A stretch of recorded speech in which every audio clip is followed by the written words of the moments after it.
بسم الله الرحمن الرحيم. الحمد لله رب العالمين والصلاة والسلام على رسوله الكريم. أما بعد، قال الله سبحانه وتعالى في القرآن المجيد: والذين يتوفون منكم ويذرون أزواجا وصية لأزواجهم متاعا إلى الحول غير إخراج فإن خرجن فلا جناح عليكم فيما فعلن في أنفسهن من معروف والله عزيز حكيم. قال المؤلف رحمه الله في تفسير هذه الآية: والذين يتوفون منكم ويذرون أزواجا فليؤتوا وصية. والذین یتوفون، اور وہ لوگ جو وفات پا جائیں، منکم تم میں سے، اور وہ لوگ جنہیں موت آ جائے تم میں سے، جو لوگ وفات پا جائیں، وَيَذَرُونَ أَزْوَاجًا، اور وہ بیویاں چھوڑ جائیں، فلیوس، چاہیے کہ وہ وصیت کریں، فلیوس وصیتاً، چاہیے کہ وہ وصیت کریں، لِأَزْوَاجِهِمْ، اپنی بیویوں کے لیے، متاعاً، کچھ سامان کی وصیت کر دیں۔ اس آیت کریمہ میں دو مسئلے بیان ہوئے جو کہ منسوخ ہو چکے ہیں۔ ایک مسئلہ تو یہ ہے کہ بیویوں کے لیے وصیت کرنے کا حکم اس میں ہے۔ یہ میراث کی فرضیت سے پہلے کا مسئلہ تھا کہ جب میراث فرض نہیں ہوئی تھی بیویوں کے لیے یا ورثہ کے لیے، تب یہ حکم تھا، تو اب یہ منسوخ ہو چکا ہے۔ دوسرا، اس آیت میں متوفی عنہا کی عدت پہلے 1 سال تھی، اور زمانہ جاہلیت میں بھی 1 سال عدت تھی، تو شروع میں اسی کے حساب سے مسئلہ بیان ہوا، بعد میں وہ منسوخ ہو گیا وہ حکم، اور متوفی عنہا کی عدت وہ 4 مہینہ 10 دن، اگر حملہ ہے تو وہ جو ہے وضع حمل ہے، جیسا کہ پیچھے گزر چکا ہے۔ دیکھیں گے آیت کریمہ: والذین یتوفون منکم، اور وہ لوگ جو تم میں سے وفات پا جائیں اور بیویاں چھوڑ جائیں، فلیوسوا وصیۃ لازواجہم، چاہیے کہ وہ وصیت کریں اپنی بیویوں کو۔ وفی قراءۃ بالرفع، ایک قرأت میں وصیۃن کو وصیۃن پڑھا گیا ہے رفع کے ساتھ، ای علیہم، یعنی یہاں پر علیہم وصیۃن، علیہم مقدر ہوگا یہاں پر، فلیوسو کے بجائے علیہم وصیۃن، ان کے اوپر وصیت ہے، مبتدا خبر کی ترکیب ہوگی۔ علیہم وصیۃ لازواجہم، ان کے اوپر وصیت ہے ان کی بیویوں کے لیے۔ وَيُؤْتُوهُنَّ، اور وہ دیں گے ان کے لیے، متاعاً، کچھ سامان، متاعاً، کچھ سامان ان کے لیے دیں گے۔ تو یہاں پر یہ ہے کہ متاعاً یؤتوہن، شوہر اپنی بیویوں کو دیں گے کچھ سامان، ما یتمتعن به من النفقۃ والکسوہ، جس کے ذریعے سے وہ فائدہ اٹھائیں، نان و نفقہ اور کسوہ، کپڑا لباس، کوئی کپڑا ہے، لباس ہے، کھانے پینے کی چیزیں ہیں، نان و نفقہ جو بھی استعمال کی چیزیں ہیں، ان میں سے کچھ چیز دے دے جس کے ذریعے وہ فائدہ اٹھائے۔ کب تک فائدہ اٹھائے؟ الی تمام الحول، الی تمام الحول، سال کے مکمل ہونے تک، حول سنہ، چونکہ پہلے ان کی عدت جو ہے 1 سال ہوا کرتی تھی، تو یہ 1 سال کب سے کب تک؟ من موتہم، ان کی موت سے، شوہروں کی موت سے لے کر سال کے اختتام تک، یعنی 1 سال تک۔ الواجب علیہن، جو کہ واجب تھی، حول علیہن، بیویوں پر، تربص ہو، اس کا انتظار کرنا، یعنی 1 سال گزارنا، انتظار کرنا، جو بیویوں پر واجب تھا شروع میں، تو 1 سال تک انہیں انتظار کرنا تھا، عدت گزارنی تھی، تو ان کے لیے اس مدت میں کچھ وصیت کر جائیں، کچھ سامان کی۔ غیر اخراج، غیر اخراج، انہیں گھروں سے نکالے بغیر، انہیں گھر سے نہیں نکالنا، 1 سال تک وہ گھر ہی میں رہیں گی، اپنے شوہروں کے گھر میں، جس گھر میں ان کے شوہر انہیں چھوڑ کر گئے ہیں اسی گھر میں وہ رہیں گی۔ غیر اخراج حال، حال واقع ہے اس حال میں کہ وہ نکالی نہیں جائیں گی، اے غیر مخرجات من مسکنہن، یعنی وہ ان کے گھروں سے نکالی نہیں جائیں گی، ان کے گھروں سے نکالے بغیر انہیں 1 سال تک انہیں کچھ سامان سے فائدہ اٹھانے کی وصیت کیجیے۔ فَإِنْ خَرَجْنَا بِأَنفُسِهِنَّ، ہاں اگر وہ نکل جاتی ہیں بذات خود، فَإِنْ خَرَجْنَا بِأَنفُسِهِنَّ، بذات خود اگر وہ نکلتی ہیں، فَلَا جُنَاحَ عَلَيْكُمْ يَا أَوْلِيَاءَ الْمَيِّتِ، تو اے اولیاء میت، میت کے اولیاء، تم پر کوئی گناہ نہیں اگر وہ خود سے نکلتی ہیں، اگر وہ خود سے گھر چھوڑ دیتی ہیں تو اس میں تم پر کوئی حرج نہیں ہے۔ فی ما فعلنا فی انفسہن، کوئی گناہ نہیں ہے اس سلسلے میں جو کچھ وہ کریں، فی انفسہن اپنے بارے میں، بیویاں اپنے بارے میں جو کچھ کرنا چاہتی ہیں، معروف شرعن، من معروف شرعن، ایسا کام جو شریعت میں معروف ہے یعنی منکر نہیں ہے، اگر ایسا کچھ کام وہ کرنا چاہتی ہیں اپنے بارے میں تو تم پر کوئی حرج نہیں ہے، تزین، جیسے زیب و زینت ہے، و ترک الاحداد، اور احداد کا ترک کرنا یعنی سوگ کو ترک کر دینا، اپنے شوہر کی وفات پر جو وہ سوگ منا رہی تھی اس کو ترک کر دے، وہ ترک وقت النفقۃ عنہا، اور نفقہ کو قطع کر دے، منقطع کر دے، نفقہ نہیں چاہیے اس کو، اگر ایسا وہ کچھ کرتی ہے تو اس میں تمہارے اوپر کوئی حرج، کوئی گناہ نہیں ہے۔ تو ایسا وہ کرتی ہے جیسے زیب و زینت، ترک اعداد، قطع نفقہ وغیرہ، تو یہ مطلب عدت کے پورا ہونے کے بعد، عدت کے اندر تو یہ چیز جو ہے جائز نہیں ہے اس کے لیے، زیب و زینت اختیار کرنا اور یہ سب، تو عدت کے بعد اگر وہ ایسا کرتی ہے تو تمہارے اوپر اس میں کوئی حرج نہیں ہے۔ واللہ عزیز فی ملکہ، اللہ تعالیٰ عزیز ہے، غالب ہے اپنی بادشاہت میں، اپنی سلطنت میں، پوری دنیا جہان اللہ ہی کی سلطنت ہے، اللہ تعالیٰ اس میں غالب ہے۔ حکیم فی صنعہ، اللہ تعالیٰ حکیم ہے، حکمت والا ہے اپنی صنعت کاری میں، اپنی کاریگری میں، جو کچھ بھی کرتا ہے اللہ تعالیٰ وہ حکمت سے خالی نہیں ہوتا ہے۔ تو اس طرح سے اس آیت کریمہ میں کئی ایک مسئلے بیان ہوئے اور آگے مؤلف نے ان کی وضاحت کر دی۔ والوصیۃ المذکورہ منسوخۃ بآیۃ المیراث، یہاں پر جو یہ وصیت مذکور ہوئی ہے، فلیوس وصیہ، تو یہ وصیت منسوخ ہے کس سے؟ آیت میراث کے ذریعے سے، آیت میراث کے ذریعے سے یہ منسوخ ہے جو سورہ نساء میں آگے آ رہی ہیں۔ وتربص الحول، اور تربص ہول، تربص ہول یعنی 1 سال کا انتظار کرنا متوفی عنہا کو، یہ منسوخ ہے بآیت 4 اشہر بآیہ 4 اشہر، آیت پیچھے گزر چکی ہے، تو اس آیت کے ذریعے سے حول والی عدت، تربص حول 1 سال کا انہیں عدت گزارنا، یہ بھی منسوخ ہے سابقہ آیت کے ذریعے۔ السابقہ تھی، یہ آیت پیچھے گزر چکی ہے۔ المتأخرۃ فی النزول ہے، یہاں لکھنے میں تو پیچھے ہے، سابق ہے، لیکن نزول میں متأخر ہے۔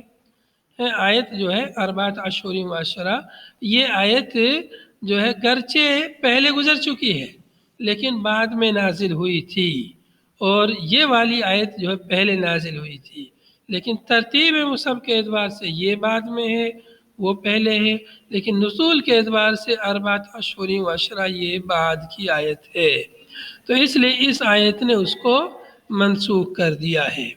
وَالسُّكْنَى ثَابِتَةٌ لَهَا عِنْدَ الشَّافِعِيِّ، اور متوفی عنہا کے لیے سکنا یعنی اس کے لیے جائے سکونت، گھر، رہائش، تو یہ اس کے لیے ثابت ہے امام شافعی رحمہ اللہ کے نزدیک، یعنی اس کے لیے واجب ہے، اس کے لیے رہائش اور اس کے لیے گھر دینا متوفی عنہا کے لیے۔ غرض یہ کہ اس آیت میں متوفی عنہا کی عدت بیان ہوئی جو کہ منسوخ ہے، اور اب جو جس پر عمل ہے وہ اربعۃ اشہر و عشرہ ہے۔ اور اسی طرح سے وصیت کا اس میں ذکر ہوا، وصیت کرنے کا، جو کہ حکم پہلے تھا اب وصیت نہیں کرنی، اس لیے کہ اللہ تعالیٰ نے اب بیوی کے لیے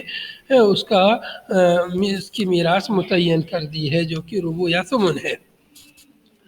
وَلِلْمُطَلَّقَاتِ مَتَاعٌ بِالْمَعْرُوفِ حَقًّا عَلَى الْمُتَّقِينَ، اور مطلقہ عورتوں کے لیے متاع کچھ سامان ہے، یوتونہ جس کو وہ دیں گے شوہر ہیں، یا بعض نسخوں میں، میرے یہاں جو نسخہ اس میں یؤتینہ لکھا ہے، اس میں یؤتونہ، اور میرے یہاں ہے یعطینہ جس کو انہیں دیا جائے گا، بیویوں کے لیے دیا جائے گا۔ یعطینہ اگر پڑھتے ہیں یعطینہ یعنی جمع مذکر، جمع مؤنث غائب مجہول کا صیغہ، یعطینہ بالمعروف، اسے انہیں دیا جائے گا مطلقہ عورتوں کو، یا یؤتونہ جو یا یؤتونہا ہونا چاہیے جنہیں مطلقہ عورتوں کے لیے وہ دیں گے شوہر، اور یا یہ کہ یعطینہ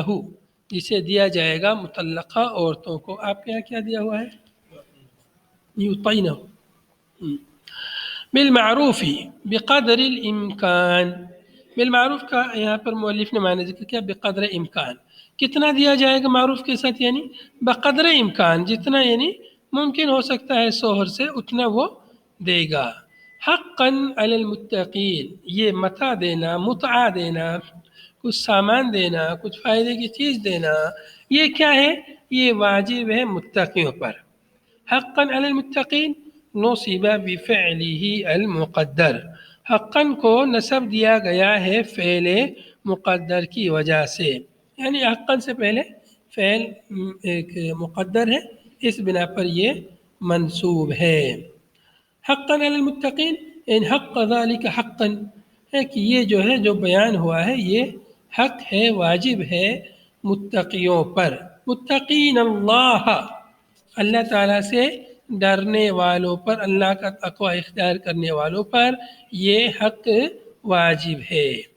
اب یہ بات پیچھے بھی گزر چکی ہے متاع والی ہے، تو یہاں مؤلف کہہ رہے ہیں کررہ لیؤم الممسوس عیداً، یہاں پر اس حکم کو مکرر ذکر کیا ہے، دوبارہ ذکر کیا ہے تاکہ عام ہو جائے ممسوسہ کو بھی۔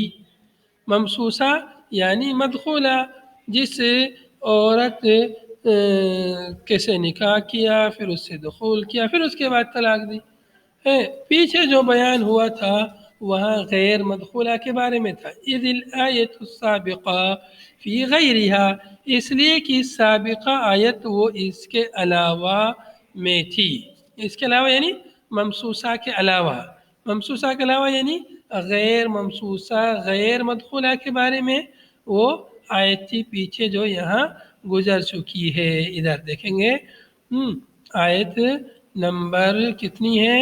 236 میں بات گزر چکی ہے۔ یہاں دیکھیں گے وَمَتِّعُهُنَّ عَلَى الْمُؤْسِرِ قَدَرُهُ وَعَلَى الْمُقْتِرِ قَدَرُهُ مَتَاعًا بِالْمَعْرُوفِ حَقًّا عَلَى الْمُحْسِنِينَ۔ مَتَاعًا بِالْمَعْرُوفِ حَقًّا عَلَى الْمُحْسِنِينَ، یہاں پر محسنین کا لفظ ہے اور وہاں پر مطیعین کا لفظ ہے۔ بعد مفسرین نے ایک واقعہ اس سلسلے میں ذکر کیا ہے کہ جب یہ آیت کریمہ نازل ہوئی وَمَتِّعُنَّ عَلَى الْمُؤْسِرِ قَدَرُهُ وَعَلَى الْمُقْتِرِ قَدَرُهُ مَتَاعًا بِالْمَعْرُوفِ حَقًّا عَلَى الْمُحْسِنِينَ۔ تو ایک آدمی نے کہا کہ یہ حقاً علی المحسنین ہے، اگر میں یعنی اپنی مطلقہ بیوی کو متاع دوں گا، اس کو متاع دوں گا تو یہ احسان ہوگا، نہیں دوں گا تو احسان نہیں ہوگا۔ تو اس کے بعد وہ آیت نازل ہوئی کہ حقاً علی المتقین، کہ یہ متقیوں پر حق ہے۔ اب کون کہے گا میں متقی نہیں ہوں؟ تو متقیوں پر یہ حق ہے، واجب ہے، یہاں پر یہ بات کہہ دی گئی ہے۔ تو اس طرح سے یہ عام ہے، تمام مطلقات کو گویا کہ شامل ہو گیا، ممسوسہ کو بھی اور غیر ممسوسہ کو، یعنی مدخولہ کو بھی اور غیر مدخولہ کو۔ ویسے مطلقات یعنی 4 قسم کی بنتی ہیں۔ ایک تو مطلقہ ہوتی ہیں جن مدخولہ اور غیر مدخولہ، تو مدخولہ میں دو بن جاتی ہیں، ایک تو جس کا مہر مقرر کیا گیا ہے اور ایک جس کا مہر مقرر نہیں کیا گیا ہے۔ ایسی غیر مدخولہ جس کا مہر مقرر کیا گیا ہے اور جس کا مہر مقرر نہیں کیا گیا ہے، انہی کا بیان ان آیتوں میں گزرا ہے۔ كذلك كما بين لكم ما ذكر، اسی طرح سے جیسا کہ بیان کیا تمہارے لیے جو ذکر کیا گیا، مذکورہ باتیں، احکام اور مسائل جیسا کہ تمہارے لیے بیان کیے گئے ہیں، اسی طرح سے اسی جیسے یبین اللہ لکم آیاتہ، اللہ تعالیٰ تمہارے لیے اپنی آیتوں کو بیان فرماتا ہے۔ اللہ تعالیٰ تمہارے لیے اپنی آیتوں کو بیان کرتا ہے۔ آیت سے مراد کیا ہے؟ دونوں آیتیں ہو سکتی ہیں، آیت کونیہ، آیت شرعیہ۔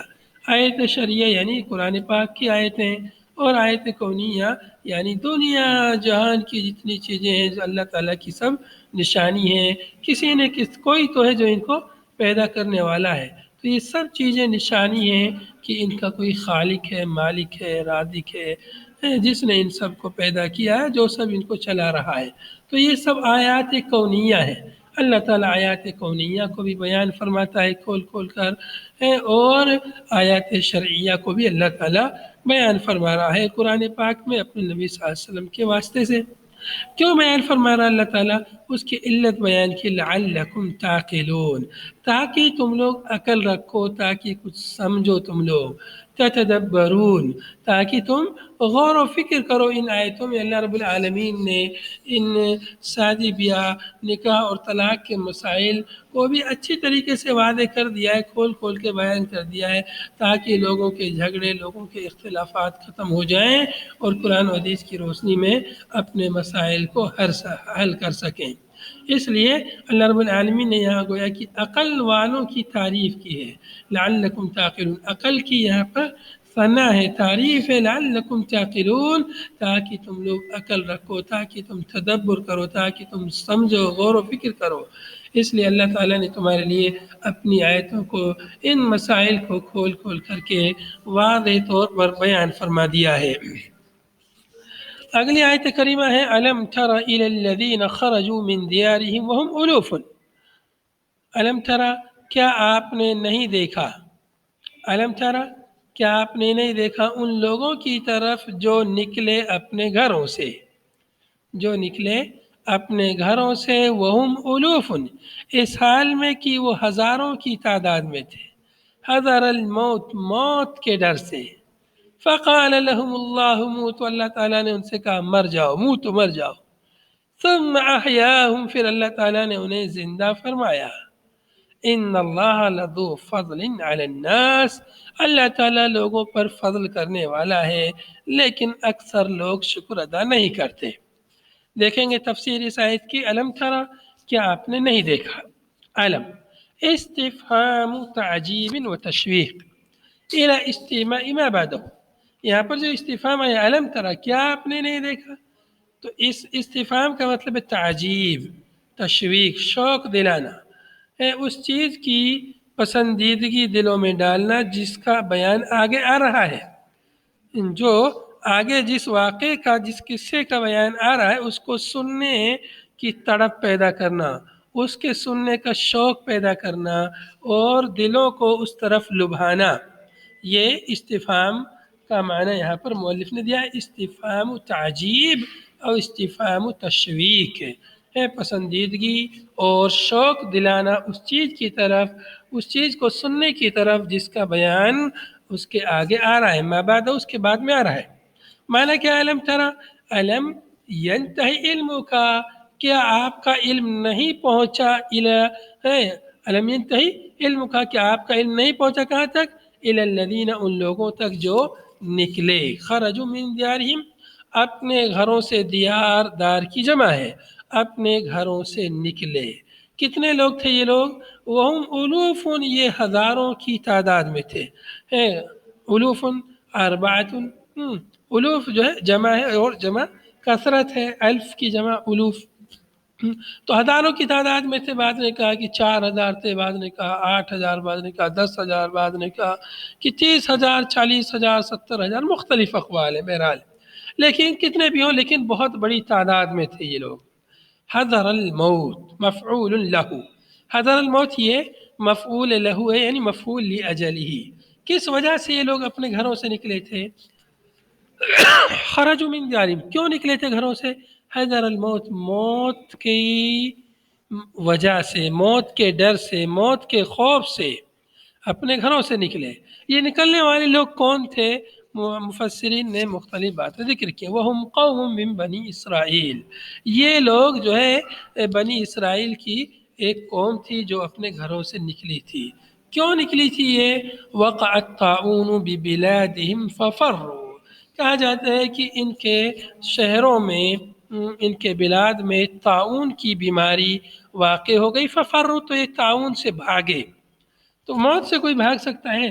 تو طاعون وغیرہ وبائی امراض میں شرعی تعلیم یہ ہے کہ جو جہاں ہے وہ وہیں رہے، ادھر ادھر منتقل نہ ہو۔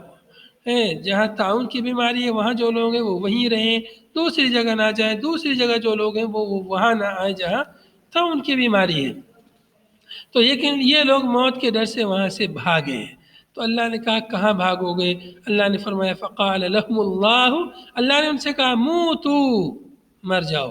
تو وہ بھاگے موت سے، پھر بھی وہ مر گئے۔ فماتوا، چنانچہ پھر بھی وہ لوگ مر گئے اور پھر بھی وہ بچ نہیں سکے۔ تو یہ جو قصہ یہاں پر بیان ہوا ہے اور ان کی جو تعداد والی بات ہے، یہ یعنی سب مطلب اسرائیلی روایتوں کی بنیاد پر یہاں مؤلف نے ذکر کیا ہے، جن کو بعد یہودیوں نے ذکر کیا ہے، کسی صحیح حدیث سے یا یہ چیز ثابت نہیں ہے۔ بہرحال اس میں یہ کہ ایک کسی قوم کا واقعہ ہے اور ان کے نبی نے ان کو جہاد کی طرف بلایا تھا، دعوت دی تھی، لیکن انہوں نے جہاد کی دعوت کو قبول نہیں کیا اور اپنے گھروں کو دشمن کے لیے چھوڑ دیا موت کے ڈر سے۔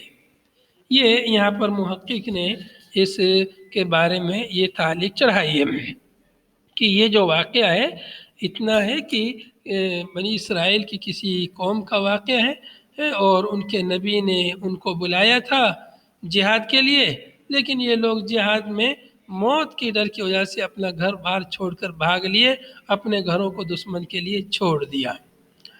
باقی کتنی تعداد تھی وہ تعداد سے ہمیں کچھ لینا دینا نہیں، قصہ جو اصل واقعہ ہے جو اس سے سبق ملتا ہے اس کو ہمیں سمجھنے کی ضرورت ہے۔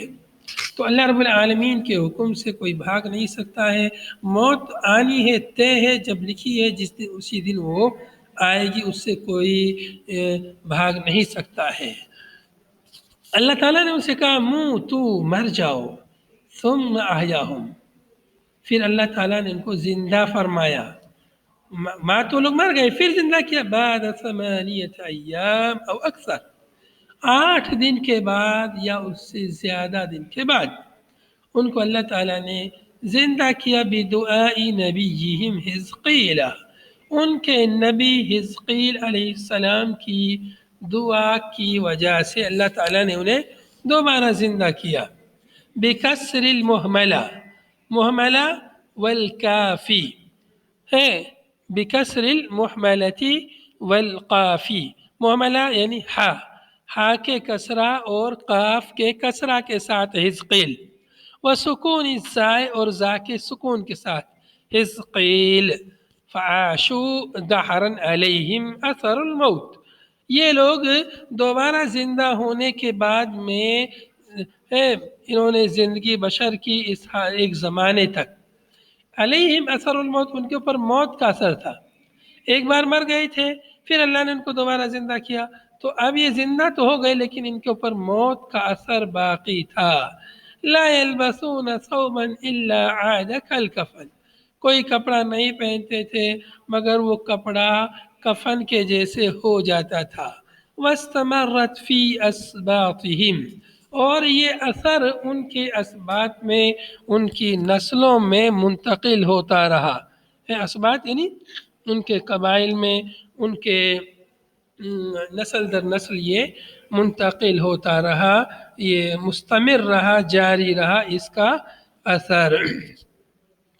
ان اللہ لذو فضل علی الناس ولکن اکثر الناس لا یشکرون، یقیناً اللہ سبحانہ و تعالی فضل والا ہے، علی الناس لوگوں پر فضل کرنے والا ہے، ومنہ اور اسی اللہ کے فضل میں سے احیاء ہؤلاء ان لوگوں کا دوبارہ زندہ کیا جانا ہے۔ اللہ تعالیٰ نے ان کو مارا، موت دی، پھر اللہ نے ان کو زندہ کیا۔ تو اللہ تعالیٰ فضل والا ہے، لوگوں پر اپنا بے شمار فضل و احسان اور عنایتیں اللہ تعالیٰ عطا کرتا ہے، دیتا ہے۔ لیکن اس کے باوجود بھی ولیکن اکثر الناس، لیکن اکثر لوگ ہم کفار۔ یہ لوگ کون ہیں؟ یہ کفار ہیں، یا کفران نعمت کرنے والے لوگ ہیں، ناشکری کرنے والے لوگ ہیں، انکار کرنے والے لوگ ہیں۔ لا یشکرون، یہ لوگ شکر ادا نہیں کرتے۔ معلوم ہوا کہ اللہ رب العالمین نے اکثریت کی مذمت کی ہے۔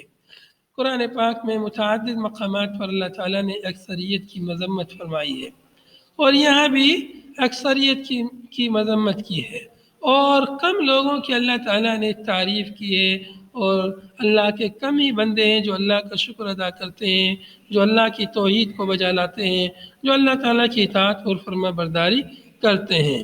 تو معلوم ہوا کہ بھیڑ بھاڑ یا کثرت یہ حقانیت کی دلیل نہیں ہے۔ والقصد من ذکر خبر ہؤلاء، ان لوگوں کی خبر قصے کو ذکر کرنے کا مقصد کیا ہے؟ تشجیع المؤمنین علی القتال، مومنین کو قتال کرنے پر، جہاد کرنے پر ابھارنا مقصد ہے۔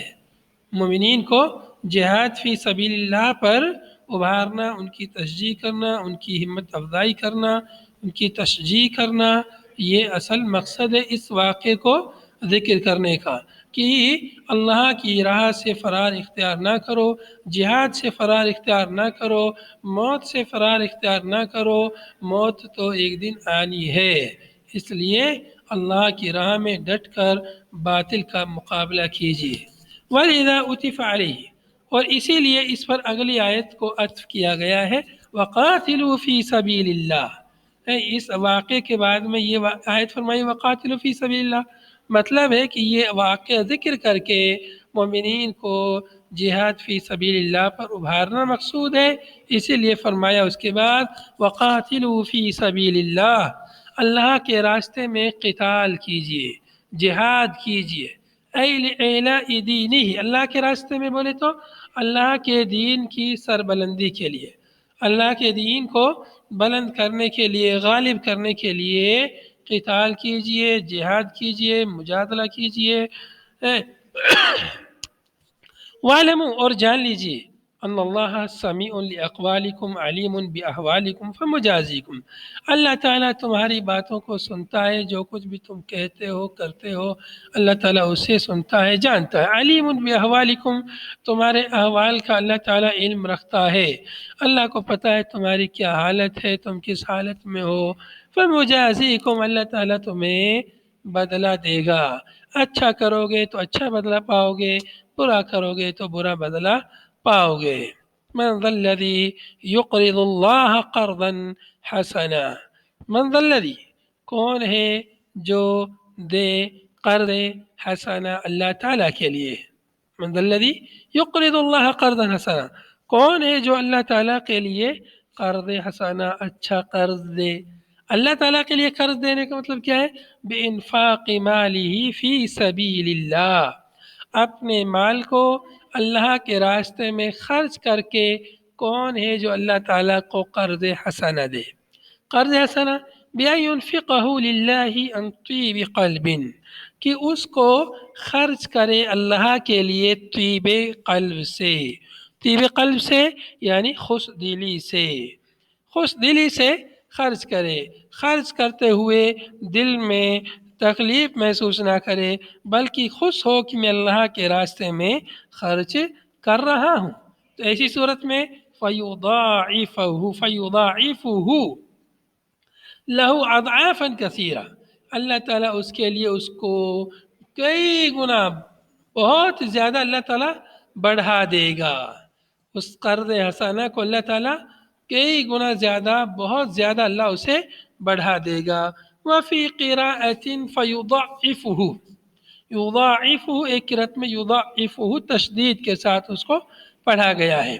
فيضاعفه یا فيضاعفه له اضعافا كثيرة من 10 إلى أكثر من 700 كما سيأتي.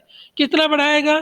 ہم ایک نیکی کرتے ہیں، ایک صدقہ کرتے ہیں تو 10 صدقے کا کم سے کم ثواب ملتا ہے، اور اس میں جتنا زیادہ اخلاص، خشوع خضوع اور اچھی نیت ہوگی، جتنا مشکل و کام ہوگا تو اتنا ہی زیادہ اللہ تعالیٰ اس کو 10 گنا سے لے کے 700 گنا یا اس سے بھی زیادہ اللہ تعالیٰ اسے بڑھا دیتا ہے، کما سیاتی جیسا کہ آگے آ رہا ہے۔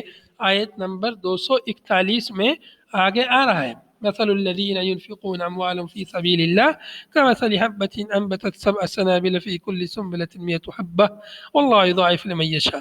آگے سورہ بقرہ کی آیت نمبر 261 میں یہ بیان آ رہا ہے۔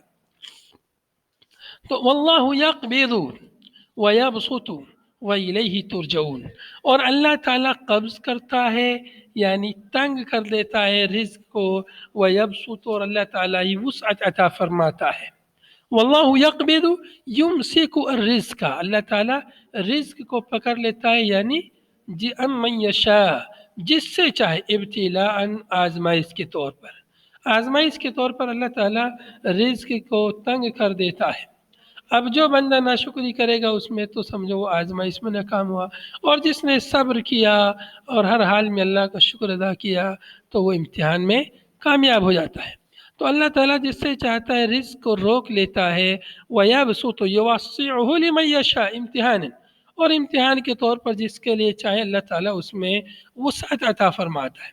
رزق مال میں وسعت یا کثرت یا کمی، دونوں اللہ کی طرف سے امتحان اور آزمائش ہوتے ہیں۔ اللہ تعالیٰ امتحان کے لیے بھی مال کو زیادہ دے دیتا ہے۔ اب بندہ اگر اس مال میں سے زکوٰۃ نکالتا ہے، اس کو صحیح راستے میں خرچ کرتا ہے، صحیح طریقے سے اس کو کماتا ہے تو سمجھے امتحان میں کامیاب ہے، اور اگر اس مال کو اس نے غلط جگہ میں خرچ کیا، غلط طریقے سے استعمال کیا، اس میں سے زکوٰۃ نہیں نکالی، صدقہ نہیں کیا، تو سمجھیے وہ امتحان میں ناکام ہے۔ واللہ یقبض ویبسط والیہ ترجعون، اور اسی اللہ رب العالمین کی طرف تم کو لوٹ کر جانا ہے، فی الآخرتی، آخرت میں، بالبعث، دوبارہ اٹھائے جانے کے ذریعے، دوبارہ زندہ کر کے تم کو اللہ تعالیٰ کی طرف لوٹایا جائے گا۔ فیجازیکم بِاعمالکم، چنانچہ اللہ تعالیٰ تم کو تمہارے اعمال کی جزا دے گا۔ تم کو لوٹایا جائے گا اسی کی طرف، مطلب تم کو ادھر لوٹایا جائے گا تو تم کو تمہارے عمل کی جزا سزا ملے گی، اس لیے تم اچھا کرو تاکہ اچھی جزا ملے، اس لیے برے کام سے بچو تاکہ سزا سے بچ جاؤ۔ اس آیت کریمہ میں اللہ رب العالمین نے انفاق فی سبیل اللہ پر ابھارا ہے اور اس کی فضیلت بیان کی ہے کہ اللہ کے راستے میں خرچ کرنے کی کتنی فضیلت ہے۔ من ذا الذی یقرض اللہ قرضا حسنا، تو اللہ کے لیے قرض حسنا مطلب اللہ کے راستے میں ہم کچھ خرچ کر رہے ہیں تو سمجھیے ایسا نہیں کہ ہمارا پیسہ ضائع ہو رہا ہے، یہ تو ایسے ہے جیسے آپ کسی کو قرض دے دیتے ہیں تو قرض آپ کا پھر واپس مل جاتا ہے جتنا دیا تھا، لیکن یہ تو قرض حسنا ہے، جتنا دے رہے ہم اس سے کہیں زیادہ واپس ملے گا۔ ہم جو دنیا میں کسی کو قرض دیتے ہیں تو وہ قرض تو جتنا دیتے اتنا ہی لیں گے، اتنا ہی ملے گا، اس سے زیادہ کی شرط میں نہیں لگا سکتے، لیکن اللہ تعالیٰ کے یہاں ہم اللہ کے لیے، اللہ کے راستے میں، جہاد فی سبیل اللہ میں یا دیگر دین کی سربلندی کے لیے کسی بھی طریقے سے اگر خرچ کرتے ہیں تو اس کے بدلے میں اللہ تعالیٰ ہمیں کتنا عطا فرمائے گا؟ ایک کے بدلے میں 10 تو کم سے کم ملے گا، ایک کے بدلے میں کم سے کم 10 ملے گا، اور اس سے بھی زیادہ کتنا ملے گا؟ 700 گنا تک، بلکہ اس سے بھی زیادہ ملے گا۔ تو اس لیے اللہ کے راستے میں خرچ کرنا چاہیے، خاص طور سے فرض زکوٰۃ میں بالکل کمی کوتاہی نہیں کرنی چاہیے۔ ھذا وصلی اللہ وسلم علی نبینا محمد وعلی آلہ وصحبہ اجمعین۔ سبحانک اللہم وبحمدک، نشہد ان لا الہ الا انت، نستغفرک ونتوب الیک۔ والسلام علیکم ورحمۃ اللہ وبرکاتہ۔